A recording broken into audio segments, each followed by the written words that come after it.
Supreme court ने NA-75 Daska से मुतालिक केस में दोबारा इलेक्शन का फैसला फौरी मुअत्तल करने की इस्तदा मुस्तरद कर दी है। बात करेंगे डॉन न्यूज के नुमाइंदे हसीब भट्टी से। हसीब, कहिएगा, इस समात से कुछ देर कबल नून लीग की जानिब से दरखास्त की गई थी कि एक दिन की मजीद मोहलत दी जाए। अब नून लीग का क्या मौक़िफ़ आ रहा है?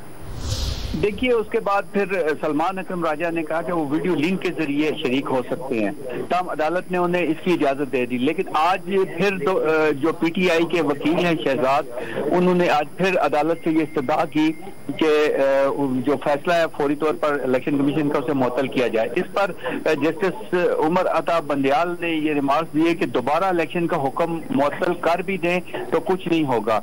जस्टिस मुनीब अख्तर का ये कहना था कि बेहतर है कि अभी ऐसे ही चलने दे। इलेक्शन हो रहा था, IG और चीफ सेक्रेटरी कैसे सो सकते हैं। जैसे सज्जाद अली शाह ने इस मौके पर ये रिमार्क्स दिए। पेट्रोलियम खत्म होने के 10 घंटे बाद नौशीन इफ्तिखार ने दरख्वास्त दी है। आज की समाज जो थी तकरीबन लगभग 2 घंटे के करीब ये समाज चलती रही है। इसके अंदर शहजाद जो PTI के असजद मली हैं, उनके वकील ने दलाइल दिए और उन्होंने आखिर में दोबारा ये इस्तदा की कि वो फैसले को मुअत्तल किया जाए। अदालत आइंदा चूंकि 23 मार्च की छुट्टी है, उसके बाद ये दोबारा समाअत करेगी इस केस की।